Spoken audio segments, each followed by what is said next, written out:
Doctor साहब, वज़ीर-ए-आज़म शहबाज शरीफ के दौरे बेलारूस के दरमियान कई याददाश्तों और मुआहदों पर दस्तखत हुए। पाकिस्तान की मईशत पर असरात होंगे इससे? देखें, देखते हैं कि क्या बेलारूस से क्या इन्वेस्टमेंट्स आती हैं और क्या, लेकिन पूरी दुनिया इस वक्त एक टर्मोइल, लॉन्ग टर्म स्ट्रेटजीज की ज़रूरत है। ये इस वक्त जो है ना वो लॉन्ग टर्म स्ट्रेटजीज कि कैसे मईशत में आगे चलना है, पॉलिटिकल सेटअप्स कैसे होंगे, बड़े फैसले कैसे, बड़े फैसले, ठीक है। बस सिस्टम पूरे ऊपर नीचे हो रहे हैं ना दुनिया के, और उसमें सोशल, आप देखें चाइना में मतलब चाइना अपना कम्युनिज्म तो नहीं है दुनिया को थोपता ना कि आप कम्युनिज्म बने, करप्शन के खिलाफ है। शी जिनपिंग पहले बड़ी करप्शन थी, पहले कल भी बात की, शी जिनपिंग के आने से पहले हो गए थे चीनी कंपनियों के ठेके फलाना डिमागो, बहुत करप्शन थी। ये 2013 के बाद, 13-14 के बाद उन्होंने बिल्कुल ख़त्म किया, और उसके बाद जो है वो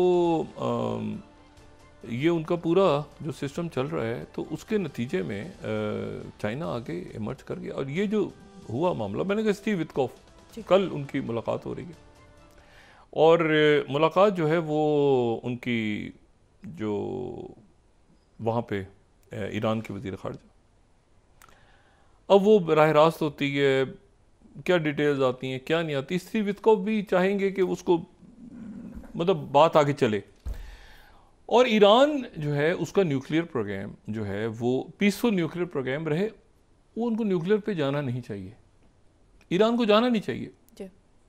मतलब देखें पाकिस्तान क्यों गया था न्यूक्लियर पे, पाकिस्तान को क्यों पाकिस्तान न्यूक्लियर पे गया था? पाकिस्तान न्यूक्लियर पे इसलिए गया था, पाकिस्तान को 70 की दहाई में या कोई मेरे ख्याल से 67, 68 या 72 या जब से स्टार्ट हुआ है ये, पाकिस्तान तो इसलिए गया था कि इंडिया ने तो पहले बना लिया था ना।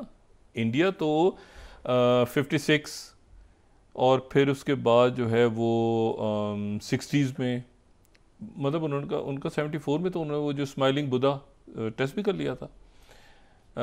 तो उसके बाद फिर पाकिस्तान गया ना, क्योंकि आप फिर डिटेल्स लेकर आते हैं ना।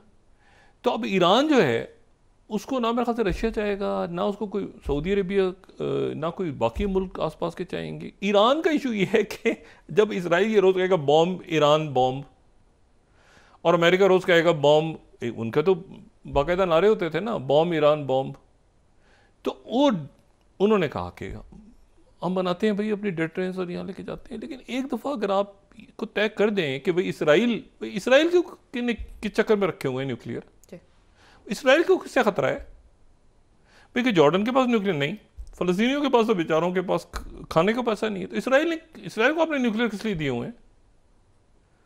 इसराइल तो पाकिस्तान के न्यूक्लियर पर अटैक करने आ रहा था, तो किसी मुल्क के खिलाफ आपने इसराइल को खतरा है किसी न्यूक्लियर पावर से? नहीं। पाकिस्तान तो देखिए ना, पाकिस्तान ने तो, मैं आपसे कह रहा हूं ना कि पाकिस्तान ने इसलिए बनाया कि इंडिया ने बनाया था, पाकिस्तान क्यों बनाता? अगर पाकिस्तान अकेला बना रहा होता तो किसके लिए बना रहा है भाई?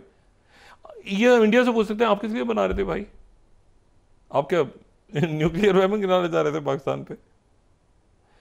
आप समझे ना? तो जब आपको किसी मुल्क, पाकिस्तान ने तो आप जवाबन किया है ना, पाकिस्तान ने तो जवाबन पाकिस्तान ने बनाया ना, उसके बाद बनाया पाकिस्तान ने, पाकिस्तान पहले नहीं था, पाकिस्तान ने तो बाद में बनाया। इशू यह है कि ईरान को न्यूक्लियर वेपन की जरूरत नहीं है, नहीं होनी चाहिए, बिल्कुल ठीक बात है, उनको न्यूक्लियर प्रोग्राम की जरूरत उनको नहीं होनी चाहिए, लेकिन मसला यह है कि भाई इसराइल के पास क्यों है? इसराइल से आप खत्म करें, और सारे अरब मुल्कों को चाहिए कि इसराइल का आप कहें कि भाई इसराइल ने न्यूक्लियर प्रोग्राम किस लिए रखा हुआ है? जॉर्डन के लिए रखा हुआ है, कोई लेबनान के लिए रखा हुआ है, किसके लिए रखा हुआ है अपने न्यूक्लियर प्रोग्राम? कभी आप वो इराक के ऊपर कर देते हैं, कभी किसी के ऊपर, इशारे अमरीक, तो वो अगर आप ये ख़त्म करते हैं कैसे जोश आ जाता है। देखें नेतन्याहू में, उनमें अचानक कि वो कहते हैं कि ईरान पर अटैक करो, अच्छा फ़लस्तीन पर अटैक करो, खुश, अच्छा जी उस पर करो, खुश, मतलब उनके अंदर एक को नेतन्याहू जैसे जो ज़ायनिस्ट हैं उनके तो खुशी आ जाती है फ़ौरन, क्योंकि ये वो लोग हैं जो जिनकी ज़िंदगियाँ ही जंगों पे हैं। एक पूरी दुनिया में एक ऐसी क्लास है जो इंसानी खून पे पलती है। अब ये है कि ये कल वो मुलाकात होने जा रही है, और ये मुलाकात बड़ी तारीखी है, और उसके साथ ही आज काहिरा में हमास का डेलीगेशन पहुंच गया है। अच्छा, हमास की तरफ से और हिजबुल्लाह की तरफ से अमेरिका के साथ इस बातचीत की को खुशामदीद कहा गया है। अब देखें, हिजबुल्लाह की तरफ से और हमास की तरफ से ईरान और अमेरिका की जो बातचीत हो रही है उसको खुशामदीद कहा गया है, और ये भी मैसेज दिया गया है कि इसमें कोई ऐसी बात नहीं होगी जो शहीद और जो कुर्बानियाँ और सारा कुछ हुआ है। और ये मैसेज सऊदी अरेबिया को, इजिप्ट को, बाकी सारे मुल्कों को भी दिया जा रहा है कि इस पर कोई कॉम्प्रोमाइज़ हमें उम्मीद है कि हम पे नहीं होगी और नहीं होनी चाहिए। तो हमास का डेलीगेशन साथ ही पहुंच गया जनाब कायरा, और कायरा पहुंच गए, और स्टीव विटकॉफ का जो प्लान है उसको थोड़ा सा मॉडिफाई करके पिछले 2 दिनों से गज़ा में कत्लेआम नहीं हुआ। 48 घंटे हो गए। उससे पहले एक वेव आई थी बहुत बड़ी, वो जब से इसको डांट पड़ी तो दूसरे इसको नेतन्याहू को, तो अब इस दफ़ा तो बिल्कुल डांट पड़ी है ना। इस दफ़ा तो ये 17% टैरिफ वैरिफ ये करके उसने भेज दिया, तुर्की से बात करो जाके, ठीक है ना, अर्दोगन बड़ा स्मार्ट आदमी है, जाओ भाग जाओ तो वो जो बिल्कुल ही वो तो ठुस हो गया सारा मामला। अब मिडल ईस्ट का जो नक्शा तस्वुर, जो अगला अभी तक जो मिडल ईस्ट का अगला जो नक्शा है वो जिस तरह से, यानी जिस मुल्क की पॉलिसीज़ के मुताबिक, और ये उसकी पॉलिसीज़ जो हैं उसकी क़यादत की पॉलिसी 4-5 सालों में, 10 सालों में ये उन्होंने बहुत बहुत प्रेशर्स, दबाव, आगे पीछे दाएं बाएं, मगर अल्टीमेटली जो पॉलिसी डिसाइड हो रही है मिडल ईस्ट की, आज उस मुल्क के वज़ीर ख़ारजा जो हैं वो तुर्की में थे, और तुर्की में उन्होंने तुर्की के पहले वो थे अमेरिका में मार्को रूबियो से मिले, फिर उसके बाद वो तुर्की पहुंचे, तुर्की के वज़ीर आज़म से मिले, वो है सऊदी अरेबिया। सऊदी अरेबिया ने, और सऊदी अरेबिया, और इसका क्रेडिट दें चाइना को कि चाइना ने ईरान और सऊदी अरेबिया की सुलह करवाई और बीच में सेक्टेरियन वायलेंस नहीं होने दिया। और फिर उसके नतीजा ये निकला कि ये जो 2-4 साल गए, इसमें जो है ये 5-6 सालों में तुर्की, इजिप्ट और सीरिया और कतर और सऊदी अरेबिया और बाकी सारे मुल्कों के दरमियान एक मामला को तय पा गए। यूएई,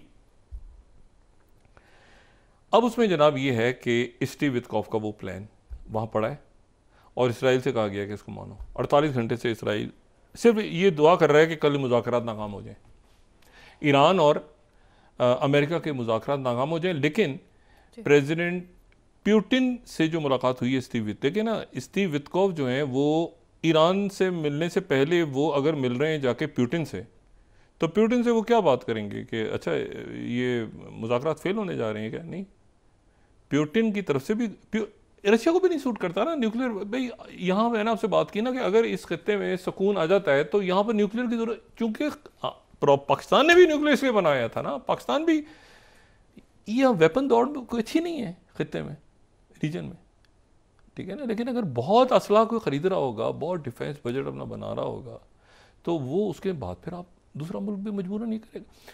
तो अब ये सवाल एक बड़ा खड़ा होगा ना आने वाले दिनों के, इसराइल के पास क्यों है वेपन्स? खड़े करेंगे ना, ये ईरान तय कर रहा है तो इसराइल को भी आप बताएं, वो डिक्लेयर करे दुनिया के सामने कितने मिसाइल हैं, फलाना दिमाग।